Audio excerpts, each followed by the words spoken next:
लोकसभा चुनाव को लेकर सरगर्मियां तेज हैं, जहां पहले और दूसरे चरण का मतदान हो चुका है। कुल 7 चरणों में मतदान होना है और आगामी 4 जून को चुनाव का रिजल्ट घोषित होना है। इस बीच लोकसभा चुनाव को लेकर कांग्रेस में अमेठी और रायबरेली की सीट को लेकर अब भी सस्पेंस बरकरार है। अमेठी और रायबरेली में 26 अप्रैल से नामांकन प्रक्रिया शुरू है, जो कि कल यानी 3 मई तक चलेगी। लेकिन कांग्रेस की ओर से अब तक उम्मीदवार की घोषणा नहीं हुई है। पिछले कई दिनों से इसको लेकर अटकलों का बाजार गर्म था कि इन दोनों सीटों से राहुल गांधी और प्रियंका गांधी चुनाव लड़ सकते हैं, मगर सूत्रों की माने तो प्रियंका गांधी चुनाव नहीं लड़ेंगी, वो सिर्फ चुनाव प्रचार करेंगी। इधर कांग्रेस नेता राहुल गांधी और कांग्रेस महासचिव प्रियंका गांधी को अमेठी लोकसभा से उम्मीदवार बनाने की मांग को लेकर कांग्रेस कार्यकर्ताओं ने जमकर धरना प्रदर्शन किया था, जहां वो सिर्फ एक ही मांग कर रहे थे, अमेठी और रायबरेली की सीट पर राहुल और प्रियंका को देखना। राहुल गांधी जी को लाने के लिए गांधीवादी तरीके से अपनी बात उनके पास में पहुंचा रहे हैं कि भैया बहुत देर हो गई, अब भैया देर न करो, अब आ जाओ, अब देर बहुत हो गई है, हम लोगों की आंखें एकदम नम हो गई हैं आपका इंतजार करते करते। राहुल जी पूरी तरह से तैयार हैं, वो आएंगे, लड़ेंगे, लेकिन देर हो रही है। जो सब्र का बांध हम लोगों में है, अमेठी की जनता का सुन करके, जो जिला कमेटी के सारे पदाधिकारी और भी लोगों में जनता में है, वो बांध अब सब्र का टूट रहा है। वो अमेठी है जिन्होंने गांधी परिवार ने तमाम कारखाने दिए, विश्व पूरे भारत लेवल पे नवरत्न कहीं किसी जिले में नहीं है, वो अमेठी है।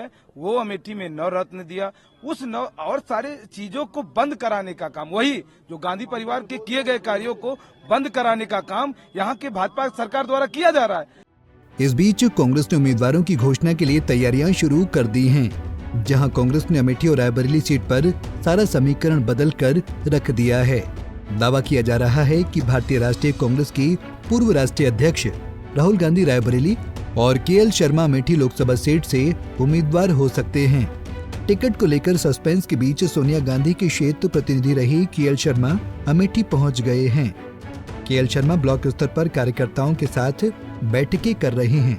केएल शर्मा का कहना है कि सभी कांग्रेस कार्यकर्ता 3 मई के लिए तैयार हैं। चुनावी समीकरण, क्योंकि हम लोग, मैं आज आया हूं, तो आज मैंने अमेठी में भी मीटिंग किया और रायबरेली में मीटिंग किया, क्योंकि अभी हमारे कैंडिडेचर को लेके कि रायबरेली से कौन लड़ेगा, वहां से लड़ेगा, अभी तक कोई निर्णय नहीं हुआ।